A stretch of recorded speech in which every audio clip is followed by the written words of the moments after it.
Doctor Baba Saheb Ambedkar open university.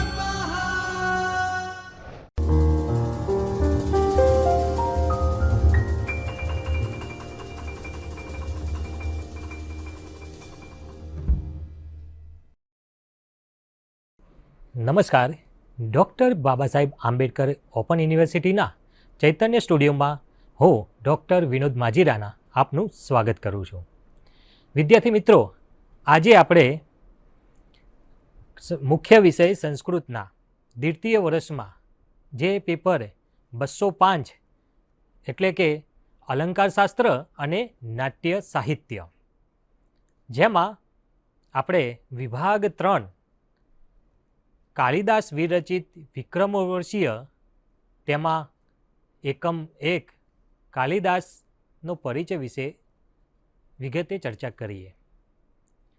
તો સૌ પ્રથમ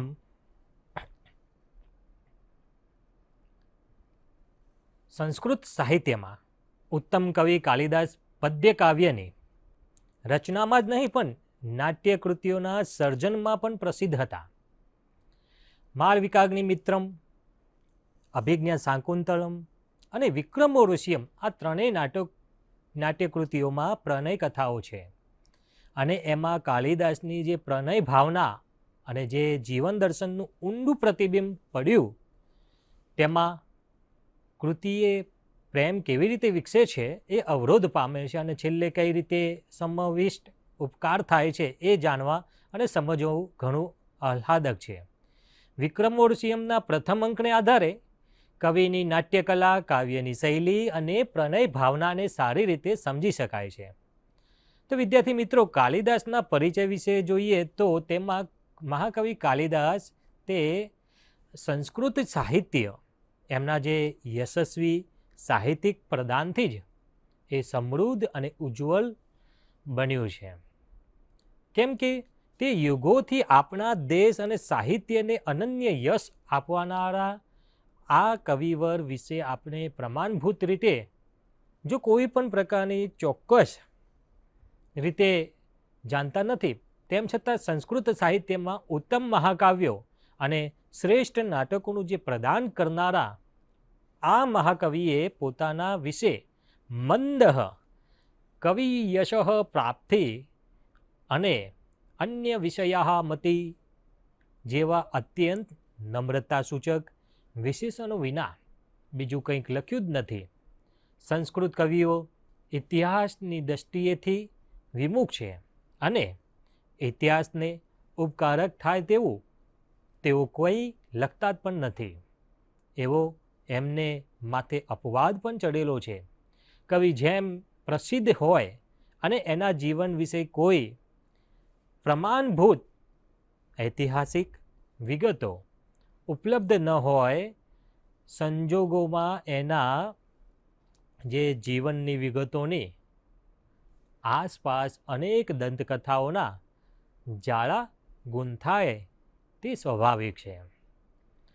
તો અહીં મહાકવિ કાલિદાસની બાબતમાં આમ જ બન્યું હશે. મહાકવિ કાલિદાસને સમાજમાં જે અનન્ય પ્રતિષ્ઠા પ્રાપ્ત થઈ, એના કારણે એમના જીવન વિશે અનેક ચમત્કૃતિપૂર્ણ અને અલૌકિક કિંવદંતીઓ અસ્તિત્વમાં આવી.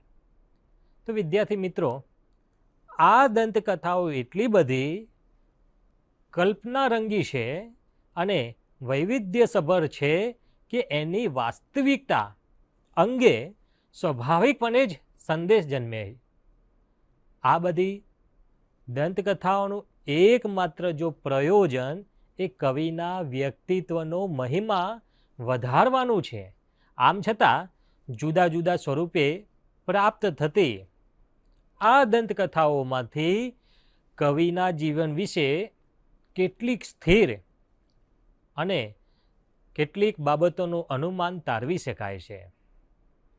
તો વિદ્યાર્થી મિત્રો, અહીં મહાકવિ કાલિદાસ વિશે જે દંતકથાઓ પ્રાપ્ત થાય છે તેમાં લગભગ એક બાબત સર્વસામાન્ય છે કે કાલિદાસ એમના પૂર્વ જીવનમાં એક ગ્રામીણ અને મૂર્ખ વ્યક્તિ હતા. કેટલાક એમને અભણ અને ગમાર ગોવાલ તરીકે પણ ઓળખાવે છે, તો કેટલાક એમને જે ડાળી ઉપર બેઠેલા હતા તે જ વૃક્ષની તે જ ડાળીને તે મૂળમાંથી કાપવાનો પ્રયત્ન કરનારા એટલે કે મૂર્ખ કઠિયારા તરીકે ઓળખાવે છે.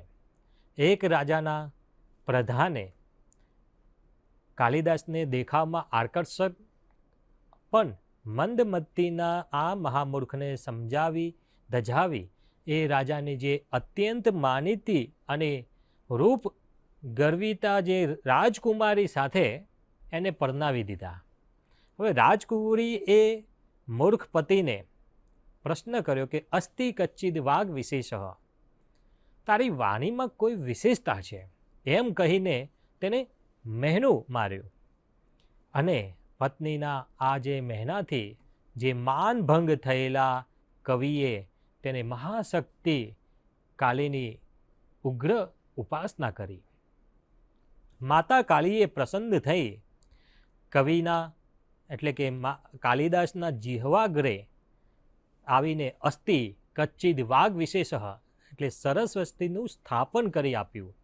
પોતાની પત્નીના પેલા તિરસ્કારયુક્ત પ્રશ્ન અને જે પ્રશ્નનો કવિએ 3 ઉત્તમ કાવ્યો રચ્યા. અસ્થિથી શરૂ થતા કુમાર સંભવ, ત્યારબાદ કચ્ચિતથી શરૂ થતા મેઘદૂત અને વાકથી શરૂ થતા રઘુવંશ મહાકાવ્યની એમને દ્વારા સચોટ જવાબ આપ્યો અને કવિ મહાકવિ કાલિદાસ તરીકે તે પ્રસિદ્ધ પામ્યા.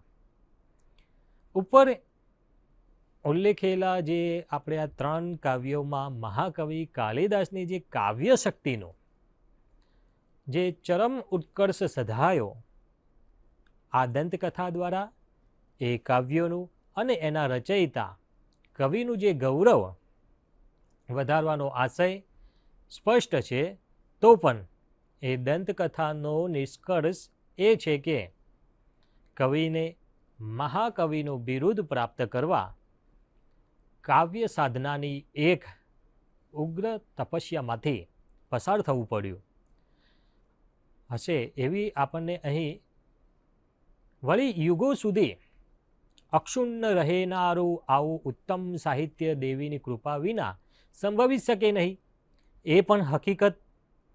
અને કવિના વ્યક્તિત્વને જે ગૌરવ આપનારી હોવા છતાં પ્રીતિજનક બની રહે છે આવા ઉત્તમ કાવ્યોની રચનાને કારણે જ કાલિદાસનો જે જાણે કે સામાન્ય માનવીમાંથી તે એક પૂર્ણ જન્મ થયો હોય તેમ આપણને અહીં સમજી શકીએ છીએ.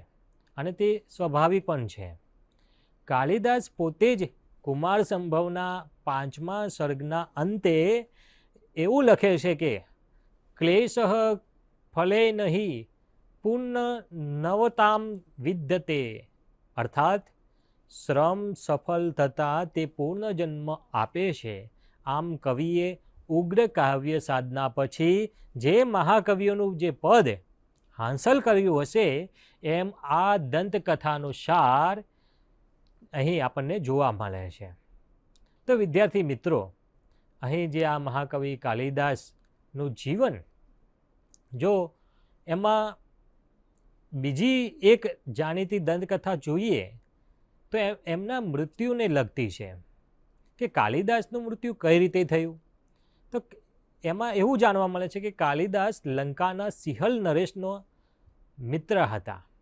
કોઈ કારણસર રિસાઈને એમના મિત્ર અદૃશ્ય થઈ ગયેલા અને એમની મિત્રને શોધતા પિતાના મિત્રને શોધી કાઢવા રાજાએ નગરમાં એક પાદ પંક્તિ જાહેર કરી અને એની બીજી પંક્તિ રચનાર કવિને 1,00,000 સોના મહોરો આપવાનું નક્કી કરાવ્યું. એ પંક્તિ આ પ્રમાણે હતી કે કમલે કમલોત્પત્તિ શ્રૂયતે ન તુ દ્રશ્યતે, અર્થાત કમલમાં કમલની ઉત્પત્તિ સાંભળી છે તો ખરા પણ જોયું નથી. હવે આ મહાકવિ કાલિદાસ આ સમય દરમિયાન એક ગણિકાને ત્યાં રોકાયેલા હતા એમને આ પંક્તિ ત્યાં લખેલી હતી એટલે એને ઉત્તર આપ્યો કે તુરત જ બીજી પંક્તિ કાલિદાસે બોલી ઉઠ્યા કે બાલે તવ મુખામ ભોજે કથમ ઇતિ વરદ્વયમ, હે બાલિકા તારા આ મોખરૂપી કમલ પર આ તારા બે નીલ નયન કમલ ક્યાંથી આવ્યા, કે આ નેત્રરૂપી બે નીલ કમલ ક્યાંથી આવ્યા? તો આ ધનલોભી ગણિકાએ શું કર્યું કે કાલિદાસને આ પ્રત્યુત્તર મળી અને એને મારી નાખ્યો, પોતાના નામે જાહેર કરી પેલી સોના મહોરો લઈ જવા પ્રયાસ કર્યો. પણ હવે આવો ઉત્કર્ષ અને કાવ્યમય જવાબ કાલિદાસ સિવાય બીજું કોઈ આપી શકે નહીં એમ ગણીને પેલા રાજાએ ગણિકાને ધમકાવી અને આખી વાતની સાચી વાત જાણીને ખિન્ન થયેલા રાજાએ ગણિકાને પણ દેહાંત દંડની સજા ફરમાવી. તો વિદ્યાર્થી મિત્રો, અહીં અત્યારે કેટલાક કાલિદાસની સ્મૃતિને લગતું આ સ્થળ તે શ્રીલંકામાં દર્શાવે છે, તો કેટલાક પણ આ દંતકથામાં પણ આ મહાકવિ કાલિદાસની કાવ્ય શક્તિને અંજલિ આપવાનો જ એક માત્ર કાવ્યમય પ્રયાસ હોય તેમ પણ જણાવ્યો છે. તો અહીં કાલિદાસનું જે વ્યક્તિત્વ, મહાકવિ કાલિદાસે પોતે પોતાના જીવન વિશે કોઈ પણ જણાવ્યું હોય એને વિશે કોઈ પણ બાબતનું શ્રદ્ધાપૂર્વક લખાવી શક્યા નથી. આમ છતાં એના સાહિત્યના અનુશીલનને આધારે એમ કહી શકાય કે કાલિદાસ, અને જ્યારે કાલિદાસ જન્મે એ બ્રાહ્મણ હશે, તે શિવભક્ત હશે તેમ કહી શકાય, કારણ કે એના જે કાવ્ય અને નાટકોમાં જે શિવ તરફનો એનો જે અનન્ય ભક્તિભાવ ત્યાં સ્પષ્ટ થઈ જણાઈ આવે છે.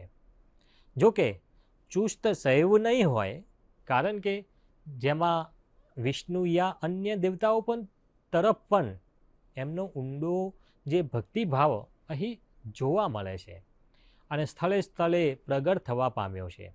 એના સાહિત્યમાં જે પ્રકારનું સુખ સાહેબીનું અને વિલાસનું વર્ણન આવે છે તે જોતાં એનું જીવન એકંદરે સુખ શાંતિમાં અને કોઈ રાજ દરબારી વાતાવરણમાં વીત્યું હોય એમ આપણે અહીં કહી શકાય.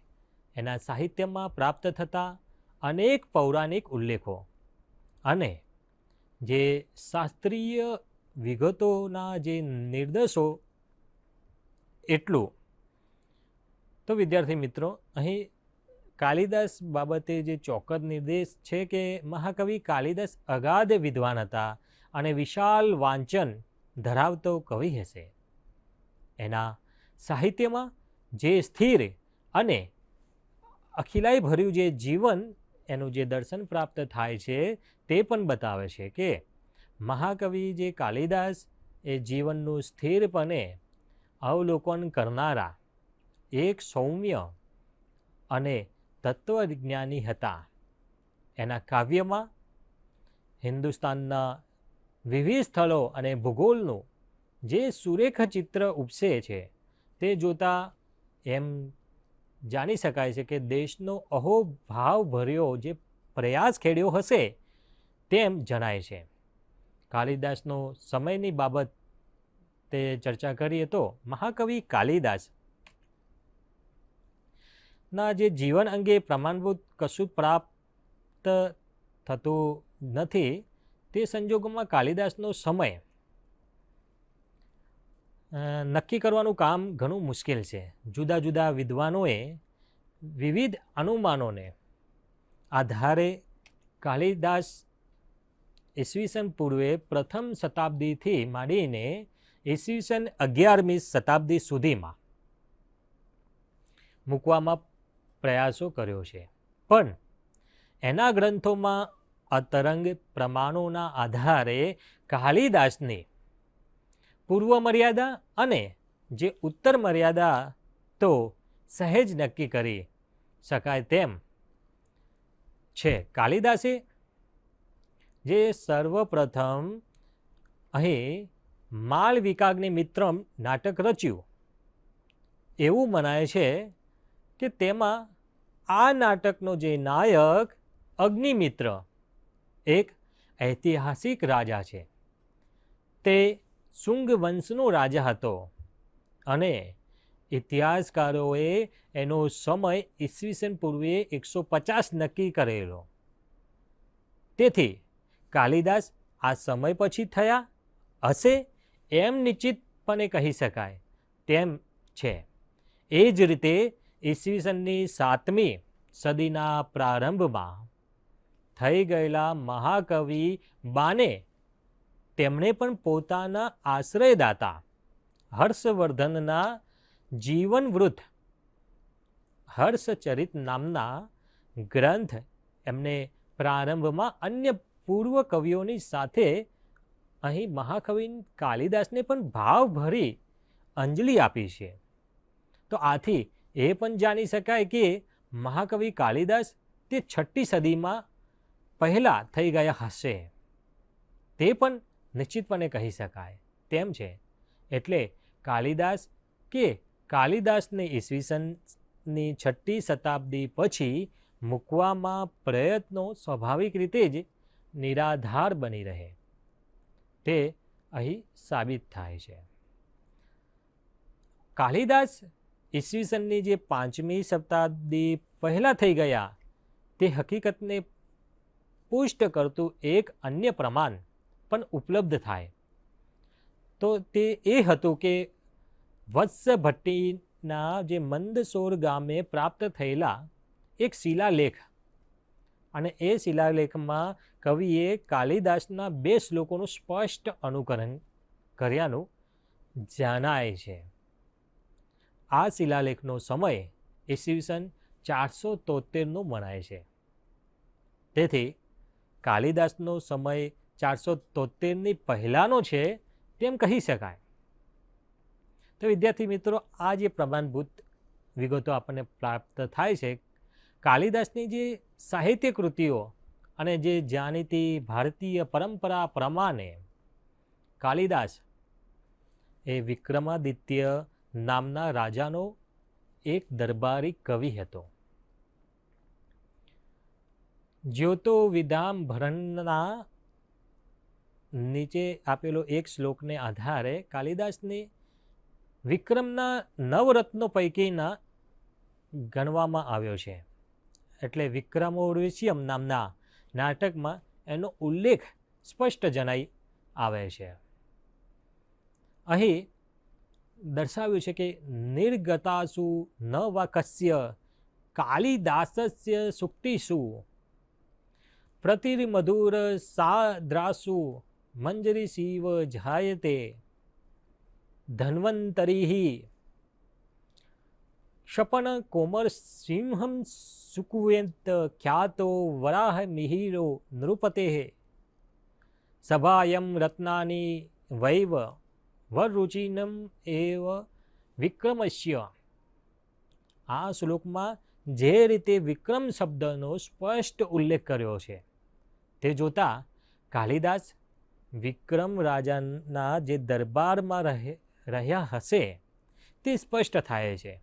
અને લગભગ દરેક વિદ્વાનો આ બાબતમાં સંમત થાય પણ છે. આમ છતાં કાલિદાસનો જે આશ્રયદાતા આ વિક્રમાદિત્ય જ રાજા તે કયો તે બાબતમાં ઘણા મતભેદો પ્રવર્તે છે. કાલિદાસને વિક્રમ સાથે સાંકળતી આ પરંપરાને કારણે રાજા વિક્રમાદિત્યને કાલિદાસના સમય અંગે જાણીતા એવા 2 મત અસ્તિત્વમાં આવ્યા છે. કેટલાક વિદ્વાનો વિક્રમ સંવતના સ્થાપક રાજા એટલે કે વિક્રમને કાલિદાસનો આશ્રયદાતા માનીને કાલિદાસને ઈસવીસન પૂર્વે 57 અર્થાત ઈસવીસન પૂર્વેની પહેલી સદીને કાલિદાસનો સમય માને છે. તો કેટલાક ગુપ્ત સમ્રાટ ચંદ્રગુપ્ત દ્વિતીય વિક્રમાદિત્યને કાલિદાસનું આશ્રય દાતા ઠેરવે છે અને એટલા માટે જ કાલિદાસને ઈસવીસન 400ના આસપાસના અરસામાં અર્થાત ઈસવીસનની 5મી શતાબ્દીમાં થઈ ગયેલ કલ્પે છે. હવે અહીં ઉદ્ભવ પક્ષે પોતાના મતના સમર્થનમાં સબળ અને તર્કયુક્ત દલીલો અને પ્રમાણો પ્રસ્તુત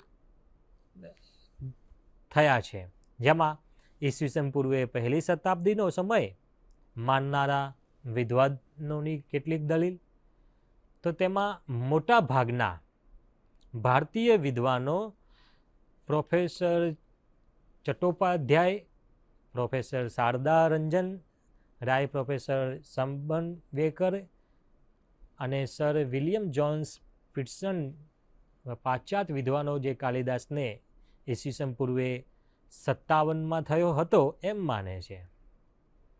તો અહીં મહાકવિ કાલિદાસ આ પરાક્રમી અને બુદ્ધિશાળી રાજાના સમયમાં જ થઈ ગયા જણાય છે. અહીં ભારતીય પરંપરા પ્રમાણે આ રાજા વિક્રમાદિત્ય જે પરમાર વંશના રાજા મહેન્દ્રદિત્યનો પુત્ર હતો અને તે સૂર્યવંશી રાજા, એટલે કે સૂર્યવંશમાં આદર અને અહોભાવ તે જે સૂર્યવંશી રાજાઓની જે પ્રશંસા કરી છે તે અહીં જોતા તથા વિક્રમોર્ષિયમ નાટકમાં કાલિદાસે વિક્રમ અને મહેન્દ્ર શબ્દનો જે ગૌરવભર્યો સહ ઉલ્લેખ કર્યો છે તે જોતા આ હકીકત પ્રીતિકર જણાય છે. એવું પણ કહેવાય છે કે મહેન્દ્રદિત્યને જે ગાદી આપી તેના ઉત્સવ પ્રસંગે વિક્રમોર્વશિયમ નાટક ભજવવામાં આવ્યું હતું.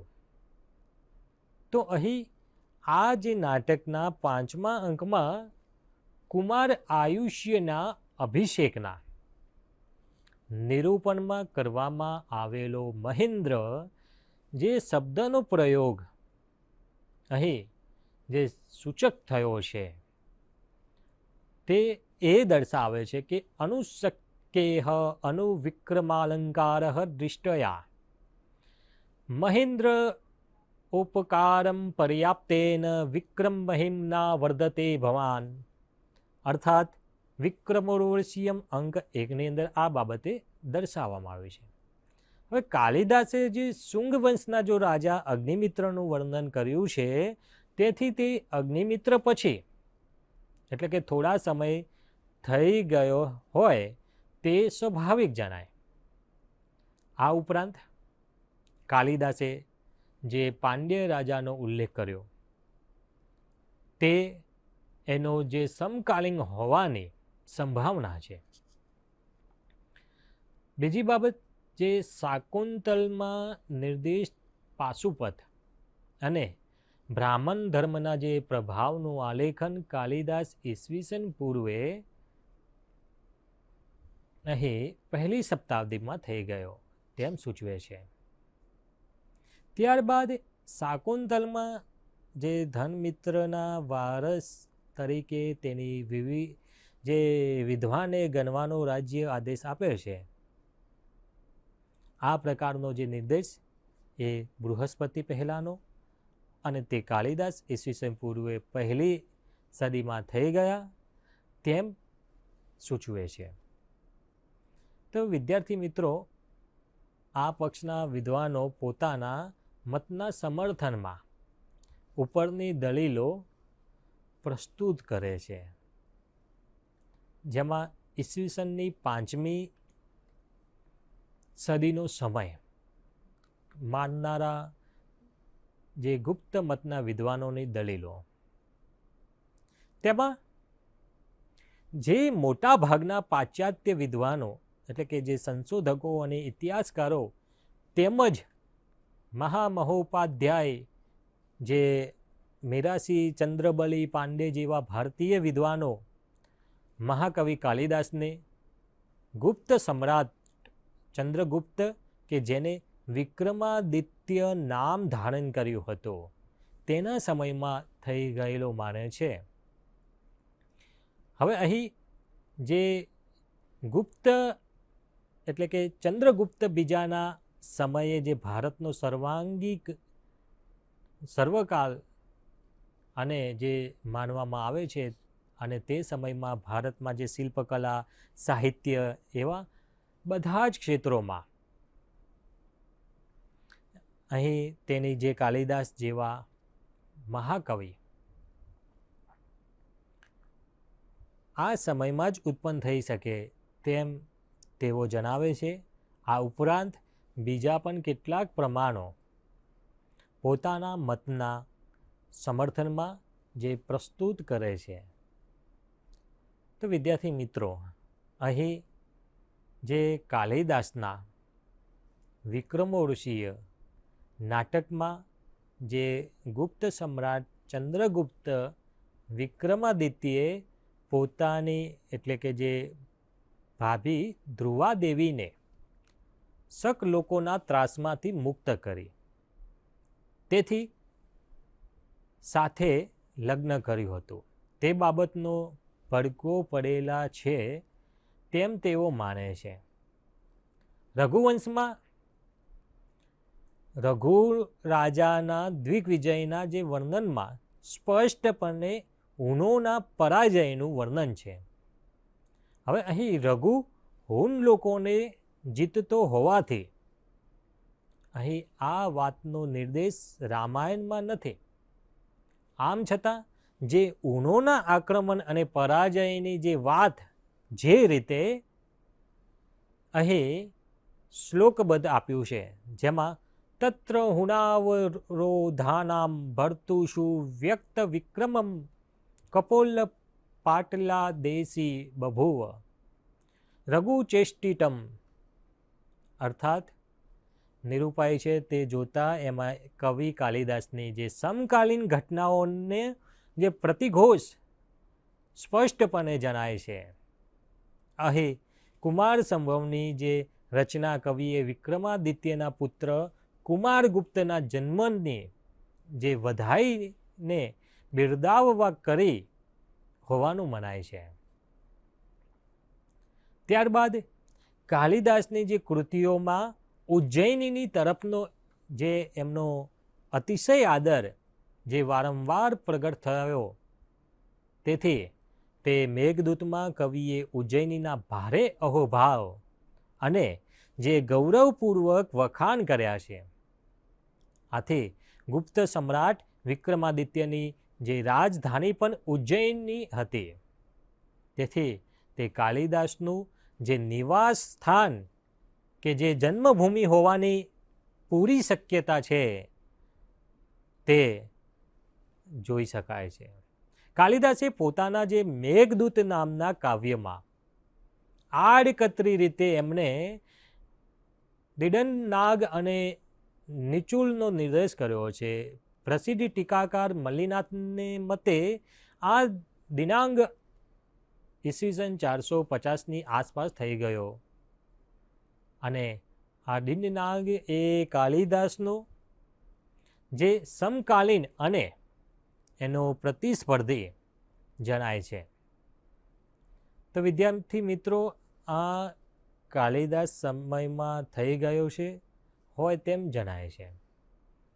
ત્યારબાદ કાલિદાસે એના કાવ્યોમાં ઘણી વખતે જે પ્રયોગ કર્યો છે જે એના ગુપ્ત વંશ સાથેનો ઘનિષ્ઠ સંબંધ વ્યક્ત કરે છે.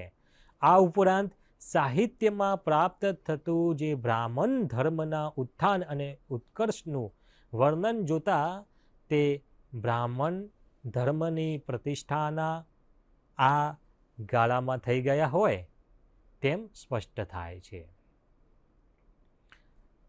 ત્યારબાદ આ પ્રમાણે જે બંને પક્ષના જે પુરસ્કર્તાઓ અને જે તેના જે સમર્થકોએ વિસ્તૃત દલીલો કરી છે અને કાલિદાસના સંયમનું કોઈ નિરાકરણ થવા પામ્યું નથી.